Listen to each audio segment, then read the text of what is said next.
नमस्कार। जैसे कि मैंने आपको पिछली वीडियो में बताया था कि कुछ चीज़ें ऐसी होती हैं जो हमारे प्राकृतिक जीवन पर असर डालती हैं, उनका उपाय भी मैं आपको बताने के लिए बोला था।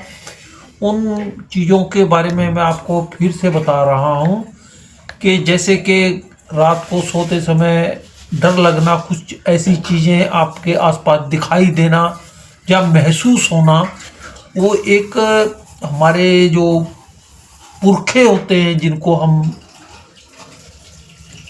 विदा कर दिया जाता है घर से, जहाँ हम ऐसे होता है कि वही चीज़ों का हम सही से प्रयोग करते हैं कि पूजा नहीं करवा पाते, उनमें ज़्यादा आस्था रखते हैं, फिर उनको छोड़ देते हैं।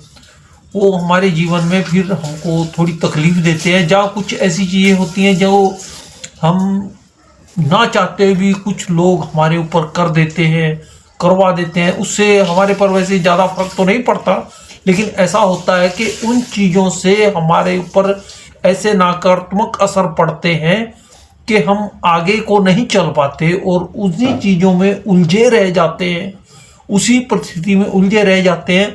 उस परिस्थिति से निकलने के लिए मैं आपको उपाय बता रहा हूँ। जैसे कि कुछ चीज़ें ऐसी होती हैं कि हमारा बच्चा सही नहीं चल रहा, हमारा बच्चा गलत रास्ते पर चल रहा है, उसको कुछ समझ में नहीं आ रहा है, समझाने के बावजूद हमारे पर क्रोधित हो रहा है, तो उसके लिए हमको क्या उपाय करना चाहिए, कैसे करना चाहिए और किस स्थिति में करना चाहिए, कौन सी तिथि हो, कौन सा दिन हो, कौन सा टाइम हो, ये सब मायने रखता है। अगर हम किसी ने बोल दिया हाँ जी फलाने दिन ये कर देना, आपका ये काम हो जाएगा, वो गलत होता है। तो टाइम और तिथि ही मायने रखती है। अगर हम जैसे कि बोले कि किसी का बच्चा कुछ ऐसे हो गया है, रास्ता भटक गया है, कुछ सही व्यवहार नहीं कर रहा है, पागलपंथी महसूस हो रही है आपको, तो उसके लिए आपको क्या करना है। जैसे कि आपका एक शुभ दिन आता है शुक्रवार। शुक्रवार सभी धर्मों के लिए एक मायने रखता है, चाहे वो हिंदू हो या मुसलमान हो, सबके लिए मायने रखता है। उस धर्म के अनुसार उस शुक्रवार के दिन, उस दिन क्या करने का है कि थोड़ा दूध ले लेने का है, जो हिंदू भाई मानते हैं। जहाँ मुसलमान भाई जो मानते हैं तो उनको क्या करने का है कि कुछ खाने की चीज़ ले लेनी है वेज में, और उसको क्या करना है, किसी जैसे कि कुत्ता हो, बिल्ली हो, उसको खिला देनी है। और जो दूध मैंने हिंदू भाई के लिए बोला, उसको भी ऐसे ही करना है, कुत्ता या बिल्ली को पिला देना है।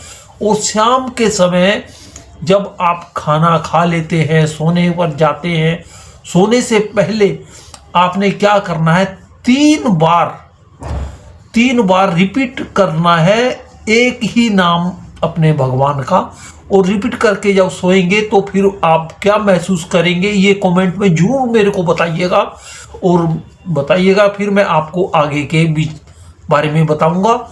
लेकिन फिलहाल यही बताऊंगा कि जैसे कि आप घर में सोते हैं, कुछ बर्तन की आवाज़ आती है, कुछ जहाँ कुछ ऐसा महसूस होता है, कोई आ रहा है, कोई निकल रहा है, किसी की पायल की आवाज़ सुनाई देती है। ऐसा खासकर मैं दिल्ली में रहता हूँ, मैंने खासकर ऐसा देखा, बहुत घरों में ऐसा महसूस होता है।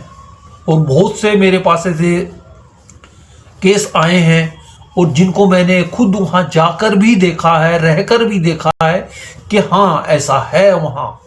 लेकिन वो क्या होता है कि हमारे ऊपर प्रकोप नहीं डालते, बाहरी आदमी पर प्रकोप नहीं डालते, जो उनका अपने निजी ही आदमी होते हैं उनको प्रकोप डालते हैं। लेकिन बाहरी आदमी को कब प्रकोप डालते हैं, जब बाहरी आदमी उस घर में कुछ हस्तक्षेप करता है, उनके मामलों में हस्तक्षेप करता है, उनके मामलों में, निजी मामलों में कुछ चर्चाएं करता है, तब वो उसके पर भी असर डालते हैं।